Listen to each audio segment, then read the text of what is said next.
This is the Wally and Methot Show, powered by Barrhaven Ford. Now here are your hosts, Brent Wallace and Mark Methot.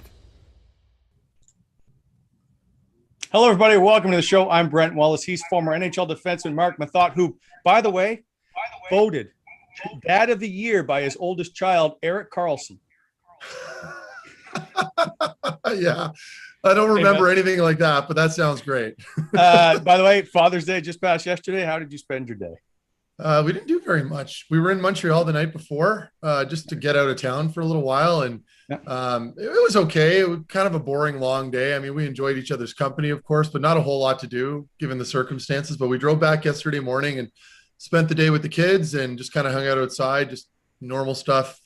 Honestly, it feels like any other day for me, really. It does. Yeah. Here's the thing, though. It gets better when it's a little bit older and they get to be, I don't know, 6, 7, 8, 9. They start making you handmade cards. Yeah. And that's by far the best thing. So, and my kids still do it. And they're all 16 and 14. They made me cards, and those are the best things to read because then it's that just a little small personal touch. Then you get on with it. But for me, it seemed fitting because I was in a hockey rink. This is the first time since basically the shutdown, whatever. And so we got back to the rink over the Slush Puppy Center in Gatineau. It was beautiful, by the way. The picture you sent looked awesome. It looked really cool. Yeah, and they don't sell slush puppies, but anyway, that's a whole other story. I guess before we go on, I was going to try and pretend I didn't remember, but happy birthday. Okay. You're 35 years old today. Yeah, I didn't get you a cake. I tried to make it a little younger. All right, fine. We'll leave it at 36. Again, it's just another day. Like I worked out this morning. We're doing the show together right now at noon. I mean, nothing, I don't feel much different. I'm still at that kind of sweet spot, but the idea that I'm on the later stages of my 30s now, I think to me is the toughest mental adjustment that I have to make. No, 40s will be better than your 30s. Really? Yeah, because your kids will be older and you'll be able just to do things that you want to do for the most part, and they'll be a lot less having to be hands-on. That's nice. I don't mind the hands-on thing, but you're right. It gets a little monotonous after a while, so I can relate. Yeah. They can make their own toast, and then once that happens. See, I don't mind the toast. I'm actually excited to be able to go golfing with my son and my daughter eventually. Yeah. She's younger, but like those are the things that I'm looking forward to. Like being able to actually go out on our boat fishing and actually do some fishing and not have them kind of whine and cry about 30 minutes into that boat ride to go back. So those are the adjustments I think that I'm waiting for. These are great years, as we all know, because they're so darn cute, but you can't really do a whole lot with them, right? So being an active guy, and you're the same, Wally, it's fun to be able to play like actual sports and activities with them. Played my first 18 holes with my kid this year. So, nice. Yeah, no, it's really good. All right. By the happy birthday, friend. Thank you. I know you're stuck here doing the show with me. It's the best gift I could give you. So I got nowhere else to be, Wally. I got nowhere else to be. All right, well, we'll move on because I'm going to try and take it easy on you because I do have a bone to pick with you a bit later in the show. Okay. This is WAM Live, powered by Barrhaven Ford. Largest inventory in Ottawa, by the way. Plus, receive a $2,000 off any new or used purchase this month.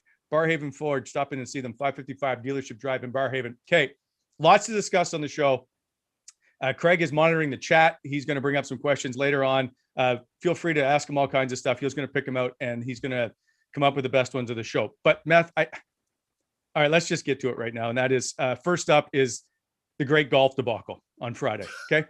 Brought to you by Whitewater Beer and the impressive lineup of great bevies they have. Go to shop whitewaterbeer.ca and use the Wally Methot coupon code 15% off. And I'm not going to lie, Meth, after that Team Wham loss to Team Drive with Ian Mendez and Sean Simpson, I partake in a few Whitewater beers because of the way that you played. This loss was crushing, and I need you to apologize. Time out. I need it now. First of all, we weren't that bad. We lost. That's all that matters. We lost by one stroke. There were a lot of mishaps that happened on both ends during that entire day. It was our first round of the year. I haven't played in, 10 months because I stopped early last summer in July. And again, I'm not for excuses, so I'll leave it at this. They earned that victory. Great. But I think in July, when we have our rematch, I believe Stimmer's already set something up. I haven't even told you this, Wally. We were talking about it this morning. I'll be ready. You and I, we're going to get some work done. We're going to hit the range. We're going to straighten things out. We're going to be all right. Plus it was raining. There was a ton of rain. The conditions were brutal. They played in the rain too. It's not like it was just on our cart, by the way. Like, I know, but yeah, whatever. It doesn't matter. Overheard things on the golf course that we probably shouldn't have. Wally, I need you here. Wally, we used all your shots on that hole. None of those. Yeah, but I play. We had holes where we were using all of my shots too. I was acknowledging your accomplishments on the course and encouraging you because I'm used to facing adversity like that. So I'm positive. Okay. Try to keep the positive energy going. You know what I mean? You were a mess. You let me down. I just try a leg day one day when you work out. Okay. It doesn't always have to be upper body. All right. Okay. Fair enough. All right. Listen, so in the rematch, I expect more from you. Okay. All right. Okay. All right. Fine. Yes, I got you. Simmer and Mendez were good. Yeah. They had a pretty good round. Like Ian Mendez was a hole in one this year. Simmer comes in saying he's a 20 handicap and I'm a 12. Yeah. And I'm thinking like, not that mattered because we were just playing straight up. But the point is, I think they both kind of downplayed what their abilities were. And then of course we get out there and we're realizing, thankfully we weren't playing strokes or anything like that because we would have been severely sandbagged by their alleged high handicaps, which to me was a complete lie. So again, hats off to them. They earned it. Now I know what I'm facing and that they came to play. I'll be more prepared next round. I was too casual when I showed up. You know what happened? Here's what I think happened is that I gave them, hoping to affect their game, some whitewater beers. I'm like, I will show up and give them maybe they'll partake in. Yeah, but they never touched them. They didn't crack them. No, I know. I noticed that too. And the train of thought, it actually crossed my mind while we were playing because I saw one of them in, I think it was Simmer's cart, and I'm thinking like, oh, he hasn't touched that yet. Yeah. He must be preserving himself because you know what it's like. You have the one beer or maybe two, and you just get a little looser. Some guys claim they play better, but it's all BS. Let's be honest. Everything kind of gets dumbed down a little more when you have that little very subtle buzz, and it can really affect your game. So again, Simmer he was focused. I got to give him that. We'll have to broadcast the round two because there's no way we're losing. If we're losing, we're done. Like I think you and I it may break up the partnership. It might, but that's we have to face it. We need the rematch. They won by one stroke. It came down to a last putt on 18. I mean, it was a competitive match. I think that made it more fun. We played well because we were down 2 with 5 holes to go or something. Yeah, anyway. We bounced back. Not good enough. All right. Anyway. Okay, we'll get back to the range. And I'm not happy with Kevin Hain, by the way, who helped out Sean Simpson the night before. Yeah. Let's get on to the playoffs, shall we? And that is brought to you by sportsinteraction.com/Wally and Mathot, providing competitive odds on all sports. Sports Interaction is Canada's odds makers. Oh my God, what is going on in the Montreal series? So I don't even Dominic Ducharme's out. Luke Richardson behind the bench. They win the game. All of a sudden now Marc-Andre Fleury has a gaff and Robin Leonard. Where do you want? Let's go with Robin Leonard. Should we start there? Sure. Were you shocked that Robin Leonard was in goal in game 4? It was bold. I think anybody who would suggest otherwise, I mean, come on. I think they're lying to themselves. We're talking about in Marc-Andre Fleury, at least, we're talking about a Vezina candidate that, I mean, obviously Vasilevsky's got this thing locked, but the point is you've got a legitimate starter who's playing really well. And DeBoer looks to kind of, I don't know, galvanize the group in some way and kind of give them a kick in the rear by kind of changing the look, right? You throw Leonard in there and he was great, played really well. And for me, you know, I thought that quote after the game was really funny, how he was suggesting that he was at the rink 2 hours before the game. 4 hours. 2 hours before the rest of the team comes in, which is 2 hours prior. So he's there 4 hours before the game, going through Twitter replies and getting motivation. And, you know, it's funny because I was going through a lot of the Twitter stuff yesterday and kind of keeping track, and there wasn't a whole lot of negativity as far as like bashing him. It was more in questioning the move, going from Fleury back to Leonard. But in any case, as a player, I can relate to that. Any added motivation or criticism that you can stumble upon, mind you, he did that voluntarily, but which I would never really recommend for any player to do. But in any case, it pumped him up. He was motivated and he got the way he played really well. So, you know, hats off to Lenny. I'm happy for him. He's one of the reasons, along with Mark Stone, that I'm kind of cheering for Vegas, aside from the fact that I'd like to see Montreal as an underdog team win, but good for Lenny. Well, for sure. And I feel really stupid that I didn't label this Panda Games being in Ottawa when they had the Panda game at the old Ottawa Carleton matchups. Anyway, when it comes to Lenny, like, but he hadn't played in, I don't know, one game in 40 days or something. So if you're a player going in and you see your coach put the backup in, but now let's not forget that Robin Leonard has had phenomenal numbers in the last few years alone. He's not your typical backup, you know. And people thought he should have been the starter this year. Is right. Do you go like, oh my God, like if we lose, like it doesn't seem to be it was almost a no-win situation for Pete DeBoer. If you lose, you're down 3-1. Why didn't you play him? If you lose with Fleury and that and you're down 3-1, why didn't you take it? Nailed it. So what about the players who are playing in front? Does it matter? It does. I mean, I think, and I've been through this as well, obviously with the Hamburglar run and dealing with different goalies when Andy would occasionally get injured. I feel like as a team collectively, it just kind of perks you up just a little bit, right? Like you're more aware of who's back there. You're less inclined to lean on your goaltender, and you're more motivated to do well in front of him only because you're trying to protect him and you certainly don't want to get scored on. So you take pride in that. That has a bit of an effect. I don't know how much of that actually is legitimate once you're into the game. Once you're playing, a lot of that kind of goes out the window and you're so focused on yourself that I think a lot of people put a lot of weight on these decisions when you see a change in the lineup and they think, oh, what's it going to do to the group? You got to remember, as players, they've been doing this their entire lives.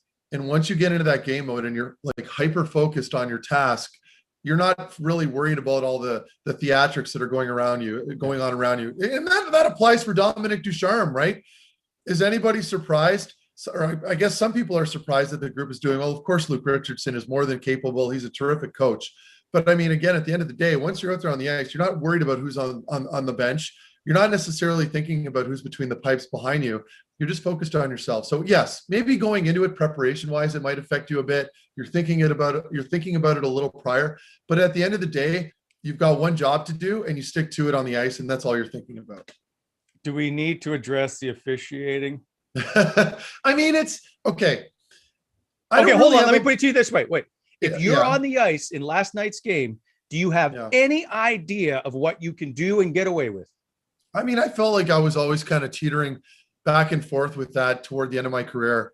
The playoff run, I feel like that we had with Ottawa was like the last real run that I had a little more leeway where I could be physical. And I'm not talking cheap shots, but like, bumping into guys, little scrums at net front. You were never worried that you were going to get called for that, right? And I still think people are very quick to jump to that conclusion now. Like you watched the game last night with Montreal and Vegas, and there's some scrums at net front and players are trading shots, and whether it's a jab or a little punch, they're mostly rapid punches with their gloves on. You can't expect a referee or an official rather to call that. So I think that's good, but it's the infractions as far as the interference calls, like we discussed before, the interference calls, the trippings, those need to be consistent, and you absolutely need to call those, whether it's game 1 of the regular season or game 7 in the third round of the playoffs. To me, that shouldn't matter. You need consistency. I would agree with everything there.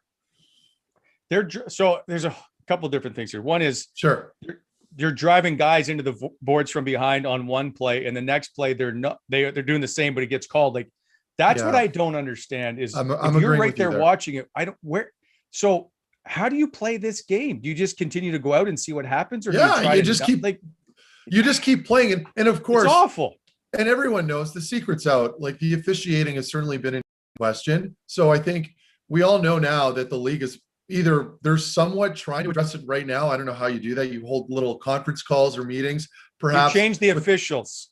Well, no, that's another option for sure. And at some point, I think it has to be addressed. I don't know what the protocol is and what they typically would do during the playoffs. Like it's funny, we go back, and I played a lot of postseason rounds. I can't really remember if we had the same refs on any given night. To me, it was just kind of out of sight, out of mind. But I think at this point now, it's an issue. I don't know that you address it right now. Maybe you have a quick call and you try to address certain missed calls on the ice. But I think to do an overhaul mid-playoff is a little unrealistic. I think that's something you're going to have to look forward to doing, perhaps, come midsummer after the postseason. No, I want to change now because I can't watch this. Because you don't know what's going to happen. Why is Corey Perry missing his nose? We're also, no, I'm agreeing with that. That's fair. But like the Corey Perry thing, that's an entirely different thing where little plays like that can get missed. I mean, I get it. referees don't have 30 camera angles to watch the game with, right? And I know you know that. I'm just saying. No question. The only problem is there's been so much of it that you can't go, okay, well, now it's just one play. Like, right? You used to go, the game's so fast, you miss stuff. If the official's looking right at it, but Braden McNabb scored and the official still couldn't get out of the way. You remember that goal last night? Anyway. And he ran right into him. Yeah, I know. You could see McNabb being like, because as a D-man, I get it. Like, it's irritating. You don't score very often, so you want it to go smoothly when you're celebrating. And then the ref just kind of takes him down a peg by knocking him over. They run into each other, and he's kind of looking up at the official all rattled. So I think, that was sort of the cherry on the top. But I think for me, and I'm not an apologist, I'm not getting paid by the NHL, obviously, but I do think though that we have to understand there's a bit of both going on. There's an incredible amount of camera angles that we have the luxury of using now that really kind of amplifies some of these missed calls. And then of course, there are some legitimate calls that are happening right in that line of sight of a referee and official, and they're not being called. So I'm agreeing with you, Wally. It's frustrating. Yeah. Last point is, the one at the end, I think the second period, right, where Braden McNabb punches Nick Suzuki in the face. Oh yeah, I didn't mind that. I didn't mind that. I don't have a problem with it, but the whole sequence, in fact, how the players stopped playing, because I don't believe they whistle or the period had gone. I don't think. Yeah. Okay. So you're saying Chris it was Lee's so egregious. It was such an egregious play in the moment, and yet nobody blew a whistle. Yeah. No, that's the only thing I didn't understand. But and furthermore, we can leave it at that. Those are the scrums that I'm good with, because no one's really getting hurt. It's just you're playing in high stakes games, like emotions are going to come up, right? And you're going to get in those little FU matches, if you will, around the ice. And that's always been around. I've been involved in a ton of those too. It's great. That stuff's good. It's the cheap shots, like you mentioned, Wally, the hit from behind, running into the walls. They gotta clean it up. Yeah. If you're going to stick your nose in there, you might take a punch in the face, right? Either skate away or you're in there. Yes. And you can't have, and the NHL can't afford to have Chris Lee trending all evening on Twitter. Exactly. You know what I mean? So okay, we can agree on that. Last thing about that game, and we saw it, it's almost this reverse in the Montreal or game 3, is they scored late and got the overtime winner, the team that probably shouldn't have won. The Vegas Golden Knights, to me, and we're both on Team Vegas, we have been since, is they look tired. Do they look tired to you? I mean, I'm reluctant to go there. You're on the road. It's always going to be a little different, especially when you're going across the continent. Like that's another animal. And quite frankly, I haven't experienced that, right? Like all my postseason games were interconference games. So I can only imagine what it's like to do that in the third round, no less. So I don't know. I find it interesting. I don't really buy the whole "I'm tired" excuse. I think we have to give Montreal their props. I think they're just playing their game, and really they're playing exactly the way they want. They're not taking a ton of penalties. They're playing relatively disciplined, yet maintaining physicality. They out-hit Vegas 40-19 or whatever it was last night. Like they're blocking more shots. Last night they almost didn't get their due, right? I think Montreal earned that game. They didn't get it, but if they can continue this, we're going to go to game 7 at least. So, I'm rooting for them at this point, only because I think they're a severe underdog and we all had higher hopes for Vegas. Yes. They're both still very much in it, but I mean, I'm liking what I'm seeing from Montreal right now. Okay. I won't ask you what you think is wrong with Mark Stone, because I don't want you to be uninvited from the wedding, but do you think that Vegas is perhaps in trouble as they go back now to game 5?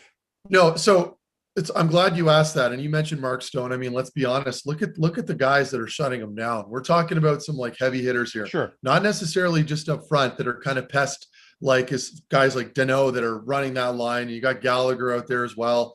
To me, it's that decor mixture between the decor and the goaltending, and that'll frustrate any top line. And we've talked about this. We've been seeing this all playoffs. How many of these top lines that we're seeing out there legitimately have been struggling? And I'm talking from the first round up until now. It's common, right? You're really relying on those secondary, third and fourth line scoring. So again, I won't weigh too much in on that, because Mark Stone is still a world-class player. And I do think that Vegas has an upper hand now going back home. They're going to sleep in their beds tonight. They're going to be amped up for the next game. So again, the turnaround's really quickly though, and all those traveled miles will affect both teams equally. Okay, I'll wait. I'm going to hold off to ask you who's going to start in goal for Vegas. Sure. Okay, let's just go back to game 3. Could have been a huge turning point here, and I guess it was for Montreal. But Dominic Ducharme, he's now right. He's in COVID protocol. He's out 14 days. So you're head coach, you're in the conference final, Sure. and then I guess the semifinal, we'll call it. And then you're now Luke Richardson. You've been waiting for a chance to be an NHL head coach. This isn't what you expected, but now you're the head coach in your first NHL game, original 6 team, and you are in the playoffs. Like, oh my God. So I guess, I don't, can you take me through it as a player for the Montreal I feel Canadiens? for him. I don't even feel necessarily that bad for the team because they have so many good veterans. Excuse me. They have so many good vets in that lineup. So for me, it's just, I feel bad for Dominic Ducharme, right? He finally has an opportunity here and he's doing well. Let's not get it twisted. Semifinal. Yeah, they're doing great. And I'm sure his job is secure at this point, but in any case, it goes beyond all that. When you're at this point, you're in the postseason, you're rounds into the playoffs, your team's exceeded all expectations at this point. You want to be a part of that. And now that he's been taken out, and I don't know how he's been doing. I know that I heard he's had both his jabs though. Like, have you heard that, Wally? I think he's fully vaccinated. So I got to imagine that makes it harder because he's probably fairly asymptomatic. Not a doctor. I'm not claiming I know what he's going through right now, but I can only assume that his symptoms aren't that aggressive. So he's probably sitting at home feeling relatively good, and he's having to watch his team play without him right there on the bench. So I feel for him. It sucks. But the teams played very well under Luke, right? They played great in that game 3. Luke does a terrific job of managing the bench, and then they come back and they lose game 4, but they played very well also. So again, it's not a good situation. I think the idea of having to quarantine for those 14 days is probably the hardest part of this whole thing. He could potentially not, be back until next year, depending on how the team does. Right. I can't imagine. I feel for him, but it did lead to, and I can't think of anything, the most emotional moment we have seen in the postseason, I think by far, and perhaps the biggest one of the season. And that is, you and I both know Luke Richardson very well. You saw him at the end of the game. He wears the same pin. It's the DIFD pin that I wear here. And it's, he taps it and he blows a kiss to his daughter, Darren. And I was a mess. And we all know what has transpired. And for those who don't know, our golf tournament, we are sponsoring the DIFD charity because it means a lot to us. And we both know the Richardson family well. Like, I don't know what your thoughts were on that, but boy, what an emotional moment. You nailed it. I mean, what do you say? You get choked up, and, you're watching a very intense sport, but like those little stories that are happening behind the scenes to me are sometimes the best part. Right. So to see Luke, first of all, to see Luke get that win for him and his family and the joy that he must have felt being able to do it there. And again, it's a fantastic charity. Wally, you mentioned it. We're backing them for our tournament because we believe in it. And I think more than ever right now, especially, this is the time where kids have been stagnant for quite a while and not, taken out of their routines, not being able to go to school. Wally, you deal with it much more than I do, being that your kids are in their teens. And so you can see the social changes when they're not able to see their friends all the time on a consistent basis and all the extracurriculars that they perhaps would have been doing and now not doing. So again, I can't imagine the toll that it's taken on our youth here in Canada and around the world, of course, but really happy for Luke to get that win. And of course, being able to support them in our tournament is huge. So huge stick taps for that. And I want to just touch on one more point, and I'll try not to get emotional about it, but every year the Ottawa Senators would host a DIFD youth mental health night at the Ottawa at a game. And it would always be, I would interview Stephanie, Darren's mom, Luke's wife. Yeah. Hardest interview I ever do each year. And I almost dread it to a point because I know how tough it is. And when you have a teenage daughter and you know what they have to go through on a daily basis and you see that struggle, the toll it's obviously taken on that family. It is so difficult. And so they've done so much work in this community and abroad for DIFD and for youth mental health. Like I don't know that we can thank them enough, but I do hope that people now start to realize the work that they've done in this community just to do that particular charity and all the work they've done for youth mental health. So I'll move on, but boy, oh boy, well said, I don't know if you can say enough about the Richardson family. Okay. Let's switch now to Long Island and game 5. Quickly, a reminder, by the way, you're watching the WAM show live. So far, it hasn't gone off the rails, which is good. And Craig is still monitoring the chat in the back. Get your questions in. We'll ask them up here shortly.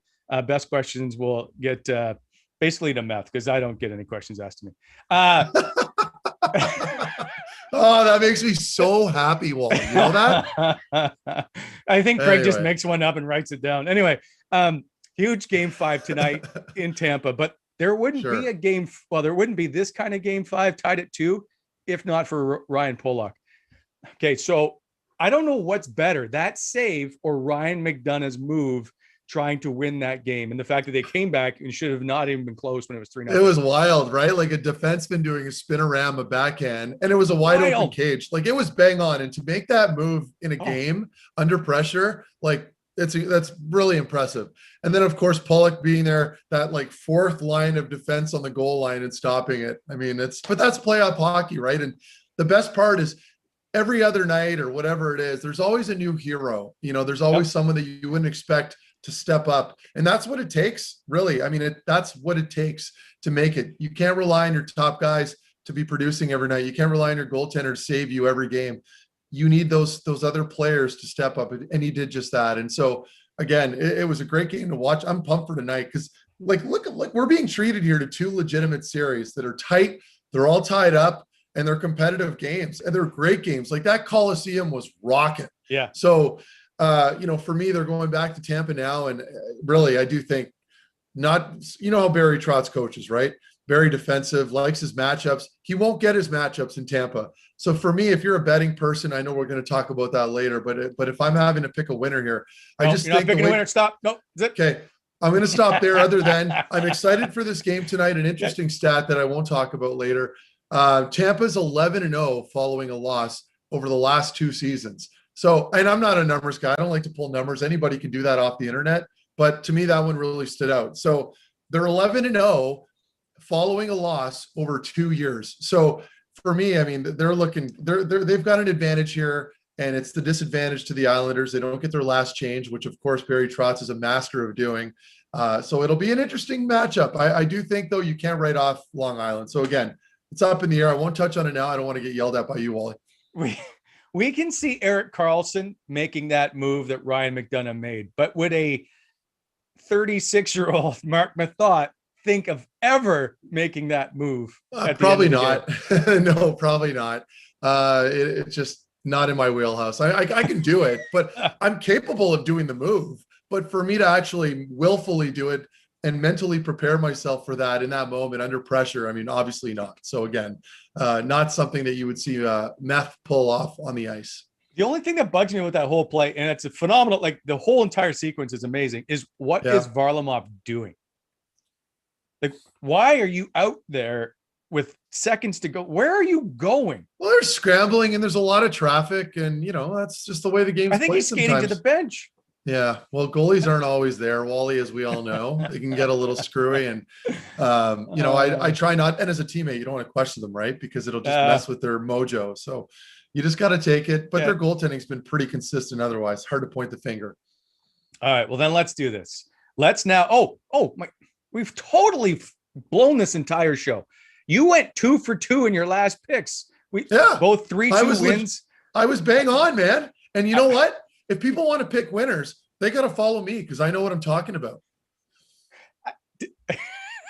How much did you pay attention to the scores after those 2 games? Because I totally had forgotten, and it went, it's one day after the next, so it's not back. It's not the same night, and then all of a sudden, it's, oh my God, he picked the right scores. Yeah, that to me, that was probably the more impressive feat. But again, it's to a degree, it's BS, right? You're kind of basing those numbers off of 2 defensive matchups. It seems like the teams, goal scoring wise, were trending downward a little bit, and that's just the way the series is being played out. So that's why I went with them, and we got lucky. Made us look really good. I'll say that. It made you look good. I remember I told you I bet on Pager to score a goal and he let me down. Yeah. So the last game was that. I bet on Matt Barzal to score. He won. So there you go. So good for you. Good for you. You're a smart man. No, I don't know about that, but anyway. All right, here we go. Let's place your bets on the next 2 games. Let's start with tonight, Game 5, Islanders Tampa. I think I know who you're picking for the winner. What's the score? Yeah, so I'm going to go with Tampa, and because, again, I could be wrong, but because of the last change effect that the Islanders do not get, I'm going to have to go with Tampa, probably with a little bit more of an offensive output. So I'm going to say 4-2 for Tampa. Sounds like an empty netter there. Could be.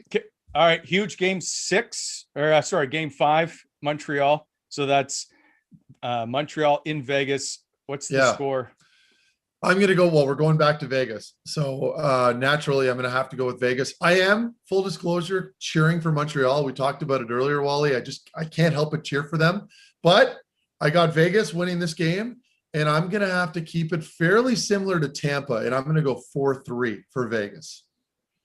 There they are, 4-2 and a 4-3 victory. Vegas will be in front, and so will Tampa. We'll find out on Thursday's show. We'll have a look back and see how you've done. I don't know what we call you. Methodolus?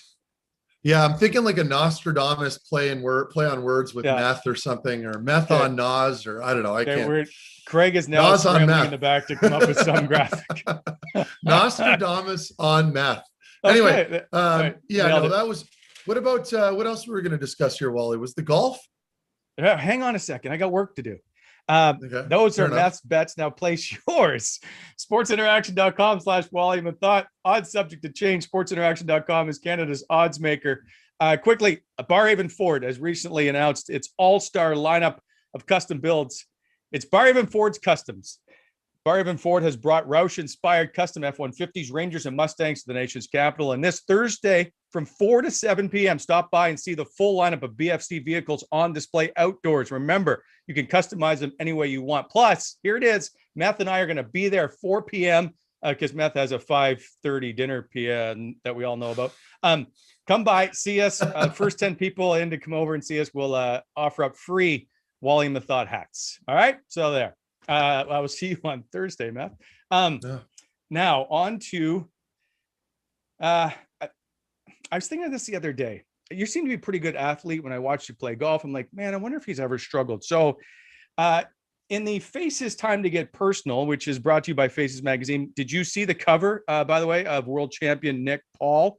I did. He looks magazine. He looks handsome. He looks very handsome. Yeah, good for him. He's all grown up. What's happened to our Nicky? I know. He's looking like a very confident player going into next year. He, by the way, Sean Simpson's in that one. I don't know if I want. Yeah, that was a good one. Him and Mira. Yeah, they had some nice pictures there too. Yeah, Faces does a great job. Anyway, it's Nick Paul. We're looking forward to that issue. Should be out here in a couple of weeks. All right. So, was there a sport you hate to play as a kid? Ugh. Good question.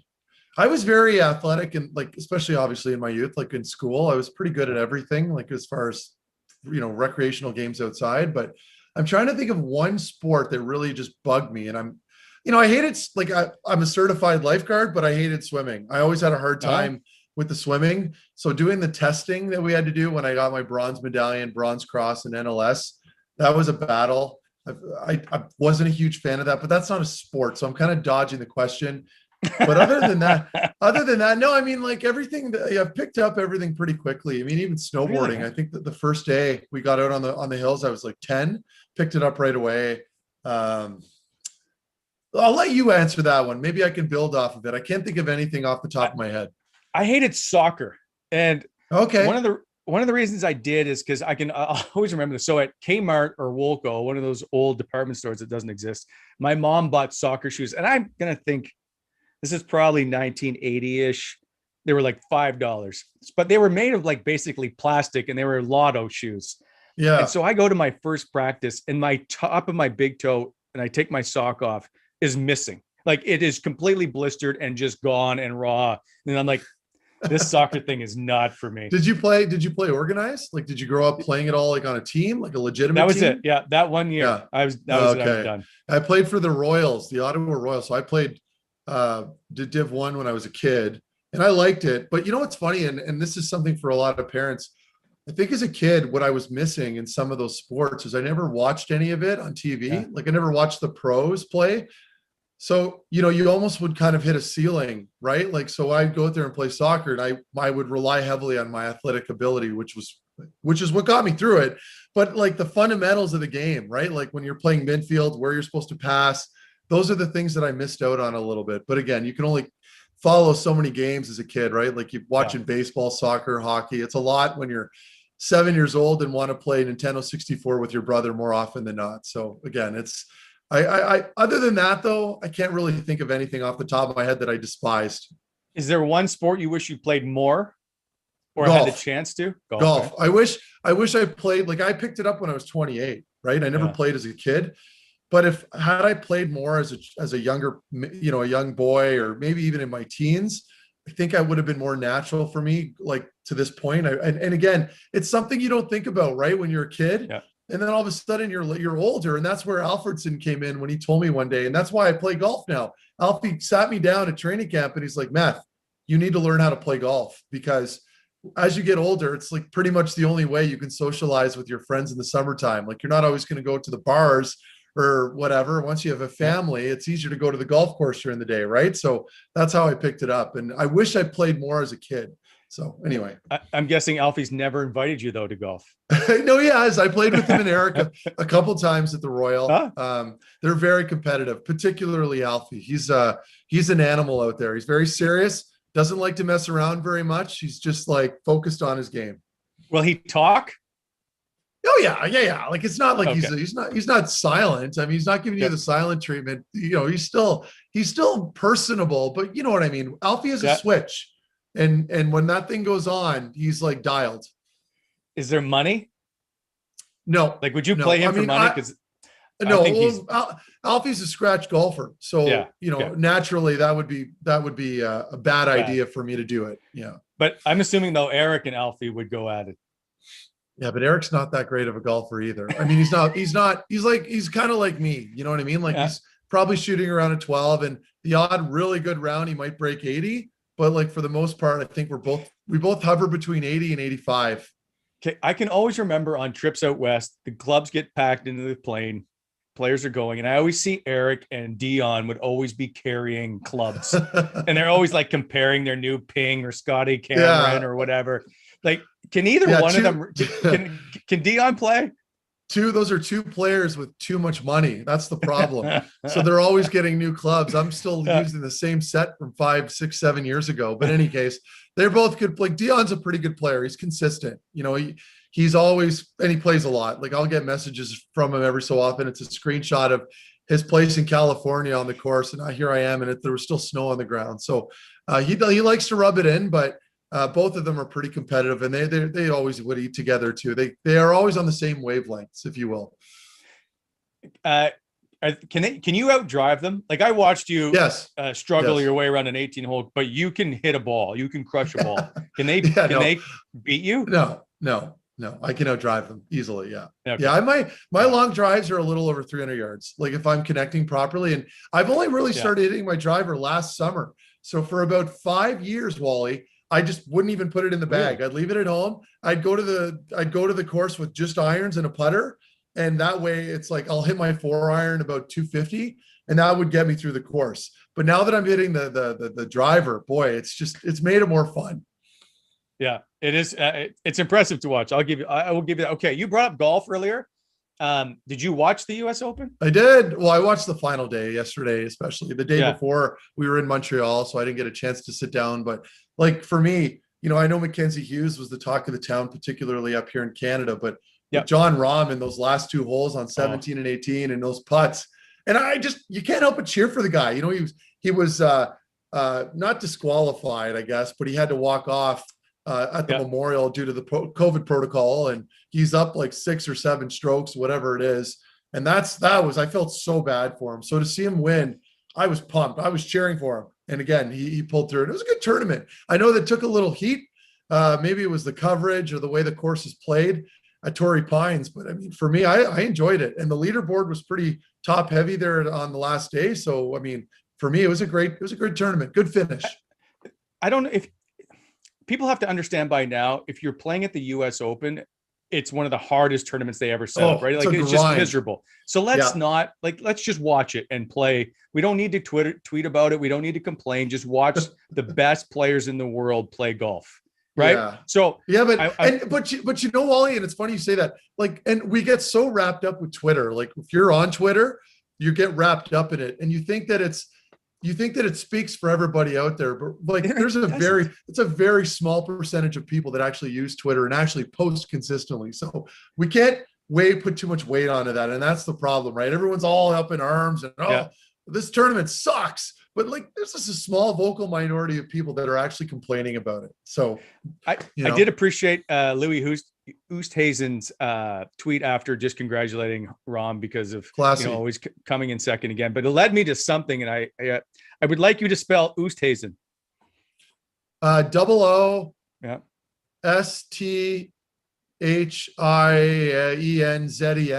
something like that. No, you missed a U in there. So okay, so I was close. Well, I was close. OOSTHUIZEN. Yeah, okay. But you're wrong. So that's all I get to say. Close enough. Close enough. I felt bad for Mackenzie Hughes, the Canadian, who was obviously in contention going into the final round. Shot one over, I think it was. Yeah, well, the back nine, his back nine is what killed him. So, but I remember, and the ball in the tree, Wally. Did you see that? Yeah. Yeah. So the ball bounces off the cart path, that was on 11, bounces off the cart path, comes back up, lands on a tree branch, and is stuck on the tree branch. And you got all the patrons taking pictures of it. So, I mean, and he mentioned that in his post interview where he was saying, like, obviously the cards weren't in my favor that day if something like that happens to my ball. But here's what's going to happen. So I covered 1999 PGA Championship was in Medina. And that's the one, if you remember, a couple of things happened. One, it was Sergio Garcia was behind a tree and he hits his in the middle of the fairway and he puts it on the green, and it became the Sergio Garcia kind of coming out party in a way. Yeah. That's the one that Mike Weir was in contention and in the final group, and he blew up on the final day. And so, and they had just flown me in. I think they told me on Friday, you're going to cover this tournament on Saturday. Like I hadn't been there for the first 2 days. So nice. We go in, Weir doesn't really know me at this point. And so, he comes off and he's talking to his family, and obviously he's miserable. And why wouldn't you be? You've just, had a terrible day on the golf course, had a chance to win. So I go over to him and like, Mike, do you mind? Can I have a second of your time? And he says, fine, basically. So he comes over, we're just doing the one-on-one. Halfway through, my cameraman stops the interview and goes, Brent, you got your pass on. We got to redo this. And I thought Mike was going to stab me, right? Like he's just going to take his driver and beat me to no end. So you can see he's upset, but he continues to do it, and then he walks off and we never speak again. But I do remember like he left that moment, and you could tell that this is just the start for him. And eventually it's going to continue. And it wasn't that long later, he won a Masters. And so I think for Mackenzie Hughes, right, he's going to learn a huge amount from this, and eventually you'll see him back on the leaderboard, and who knows, it could be in a major. So looking forward to seeing what Mackenzie Hughes can do. And all the other Canadians who are playing on tour, they played pretty well, actually. Yeah, they did. All right, enough of us. Let's have the voice of reason join us, shall we? Well, let's bring in Craig, who's been busy in the back trying to keep this thing on the rails. Viewer questions built by BEI, Bonnechere Excavating Inc., helping to shape the Ottawa Valley, BonnechereExcavating.com. Just a call away from all your aggregate needs, topsoil, sand, stone. They have it all. Give them a call, 613-432-1120. All right, Craig, how you doing, my friend? Good, guys. How you doing, Matt? Happy birthday. The chat, a lot of happy birthdays for you today. So I hope you're feeling appreciated and you're ready to celebrate, because they're ready to celebrate. So yeah, good stuff there, boys. I got a ton of questions from the chat. A few people asking about the golf there, boys. You guys got to tell your side of that story. I'd like to hear the other side at some point. We can get into that eventually, but I tried to get Mendez on, but he's too busy right now. He's a big deal. Yeah, he couldn't make it happen. Okay. Well, I'd like to hear from him in the future. But some other people would like to hear some things from you guys too. And actually, he quietly told me, by the way, he was like, yeah, meth let you down. Oh no, he's trying to divide you guys. Don't do that. Don't do that. I don't let it bother me. The thing is, and this is the funny thing, is that the moment I left the course, I forgot about the match. Yeah. And that's because I'm a professional. You understand what I'm saying? Leave it at the rink. So I don't lose sleep over it. I get home, back to normal. I'm happy. I do a workout. I have a beer. I go to bed, rinse and repeat. Yeah. I would have thought maybe it would have, affected you a little bit more, a little more personal, but I guess not. No, it's my first round of the year. I mean, I could have blown up and shot in 100 by myself for all I know. So I don't put too much weight on it, and I didn't warm up for it. So I wasn't disappointed in you guys with the loss. So I want to make that clear. I think what I'm disappointed in is you guys let radio guys drag you into some sort of social media golf thing. Yeah. We can't do that, boys. We can't let them do that. We're too smart. When this started, Sean Simpson just said, hey, you guys want to go play around? And all of a sudden it became, then it's a team event, and then it became this serious. But I like, anyway. but I like that. Like, I like that there was a bit of competition involved, because it actually gives you something to play for. We weren't playing for money. We were all probably way too cheap, but adding the ego driven aspect of it makes it more fun. I like that. I'm just going to leave it at that. I enjoy it. Oh, don't get me wrong. I just think that they took advantage of you guys, right? Meth hasn't played at all this year. I agree. Stinks. I literally walked up to the course. Everybody's like, they're waiting for you on the first tee. I didn't even have my glove ready to hit there. So we played on their terms, and that was a big mistake. So that's my feedback. Listen, I thought it would be close, right? Method hasn't played this year. Brent has only played once, I think, this year. Ian's got a hole in one this year. Like, come on, guys. Right. They set the table for that one. We can't let that happen again. Okay, fan questions though. So somebody was asking, and let's stay positive here. They were just asking what your best score in golf is ever. Like, what's the lowest round you've ever shot? 90. Where, I guess, maybe if you remember. A 91 or a 93 for me at Pakenham. Nice. That's not bad. My highest score was a 79. I've only broken 80. I'm sorry, my English is terrible this morning. I've only broken 80 once, so I'm not that good. I'm a 12 handicap. Yeah. That's not bad though. Those are pretty. You've been playing for like 7 years. Yeah. That's pretty good. Yeah. Yep. Yeah. No, good for you. Thank you. Okay. I mean, you didn't play like that on the other day, but no, I did. You but I wasn't that bad. You know what? I don't like the way this conversation is going. You're making it sound like I was that much worse than I was. Like, we were pretty good, and we had some good putts. I think we weren't really helping each other out when we needed it. Like, when I went in the woods, you went in the woods, and I did the same thing. Like, we weren't really managing the game properly. No, and I a couple of times I should have just put the driver away and taken out the 3-wood, but I didn't because me too. Because I'm stubborn. But my putter was really good at the beginning, and so it shocks me that on 18 it let me down as much as it did. Yeah, well, it's all good. Craig, let's go. I will. Last one on this, and it's kind of to tie into with Ian a little bit. Ninja High is asking Brent, what's the worst thing Ian Mendez has ever done to you? We've talked about this before, but that's the prank he played in New York.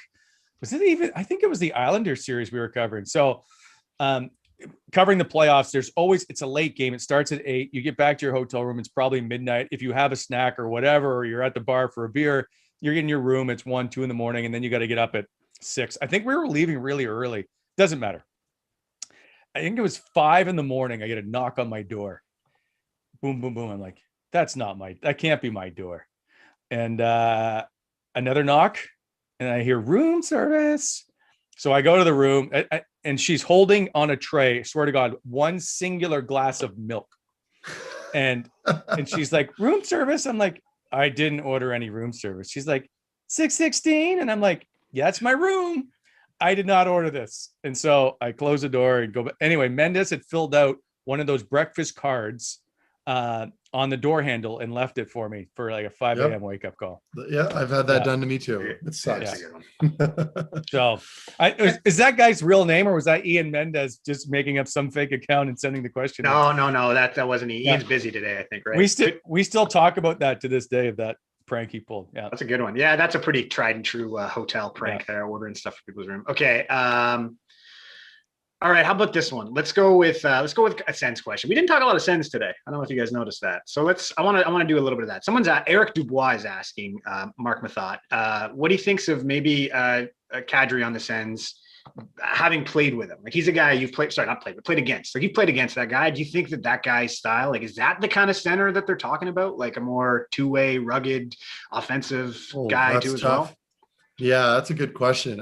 I mean, it wouldn't hurt your lineup, put it that way. And again, people can, lament and focus on some of the suspensions that he's had, of course. But I mean, to me, that's a non-issue.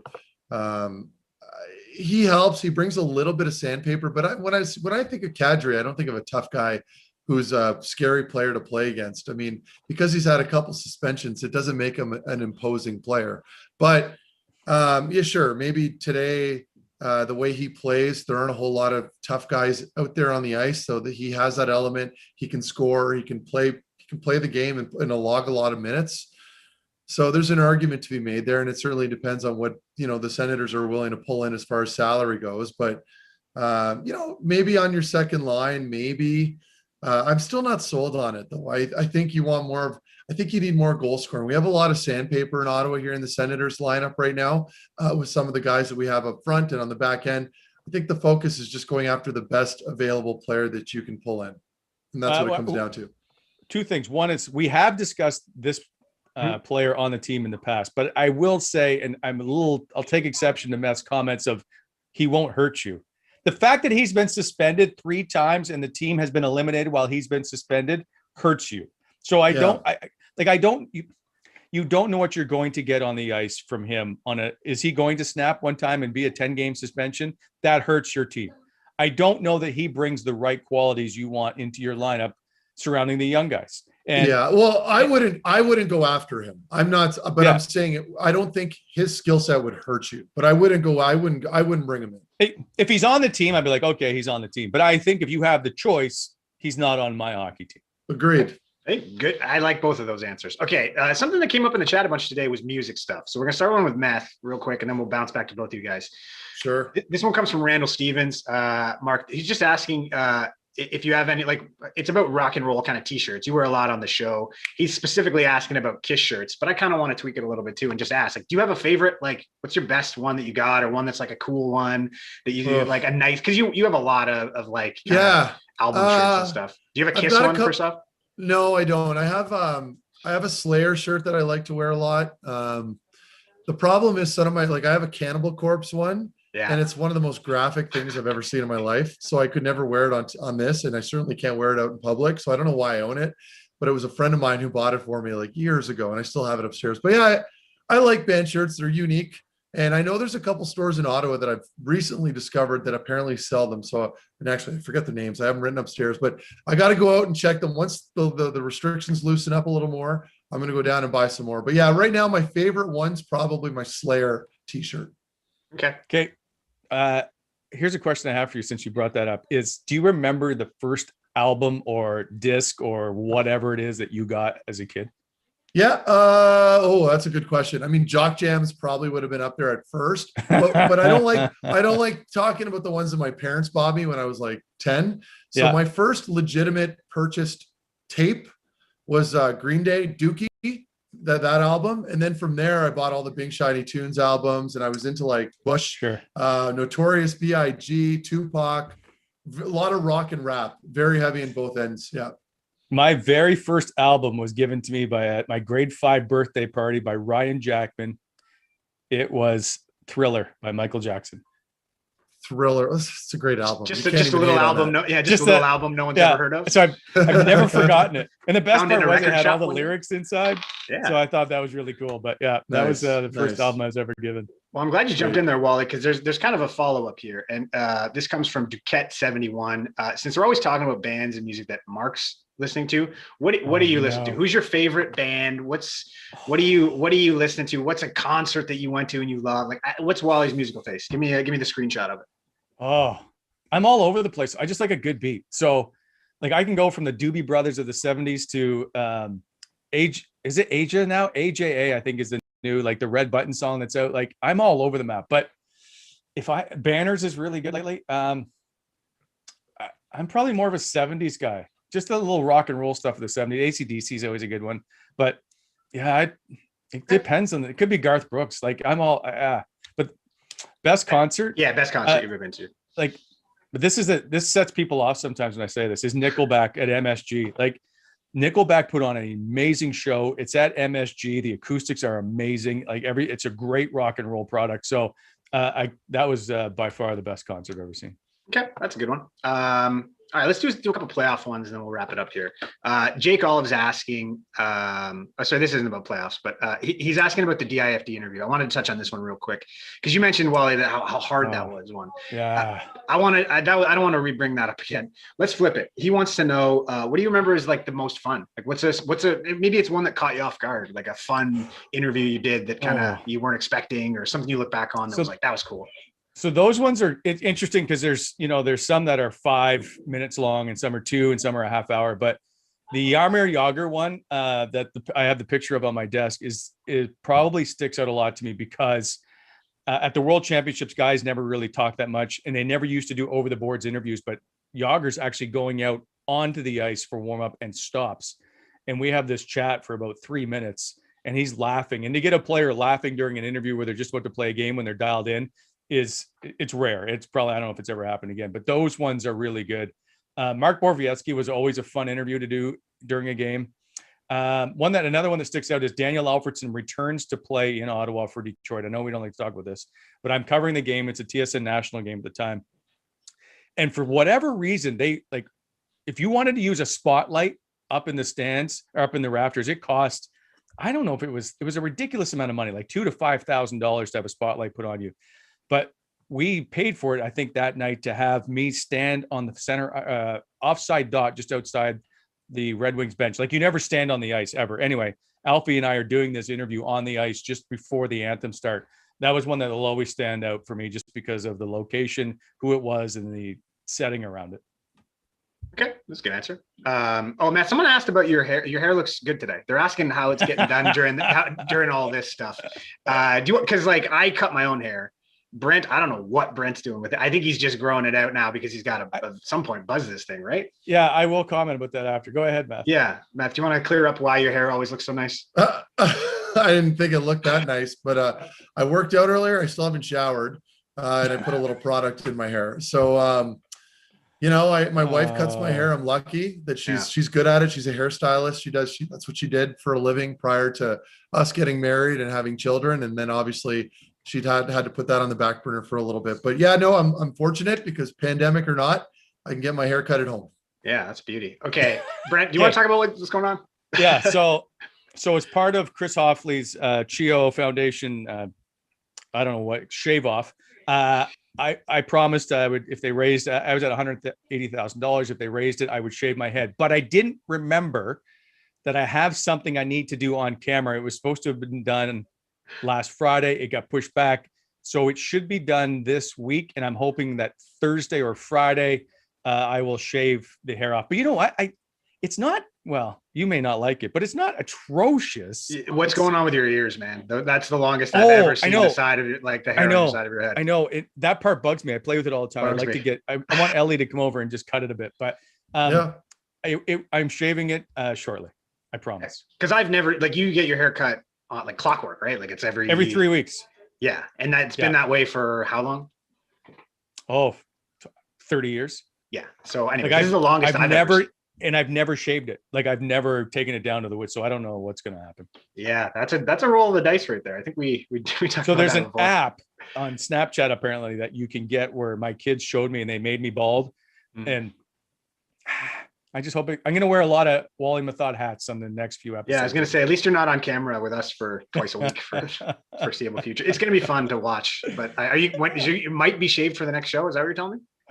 Might be, or maybe Monday live.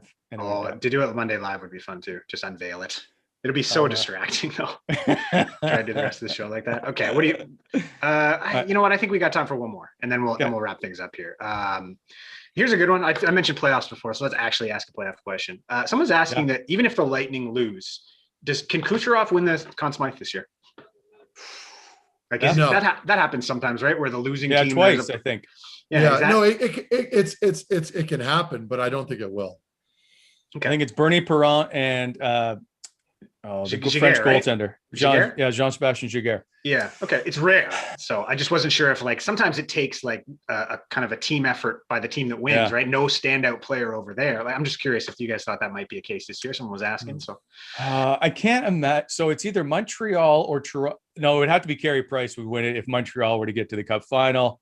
And if it's Vegas, boy, that's the thing, right?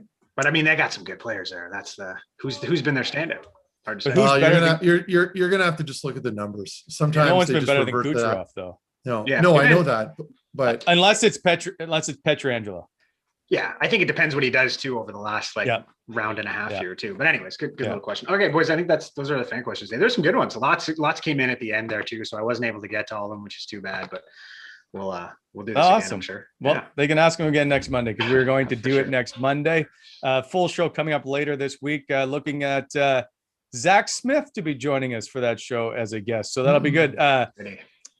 Anyway, just appreciate if you guys would like and subscribe to our YouTube channel. Hope you've enjoyed the show today. Before we go, I just want to point out that Today's June 21st is National Indigenous Peoples Day. This is a day for all Canadians to recognize and celebrate the unique heritage, diverse cultures, and outstanding contributions of First Nations, Inuit, and Métis people.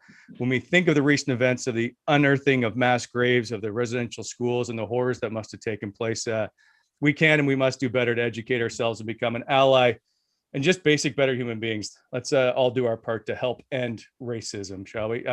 Boys, great show today. You are watching the Wally Mathot Show powered by Barhaven Ford, and we will catch you later this week.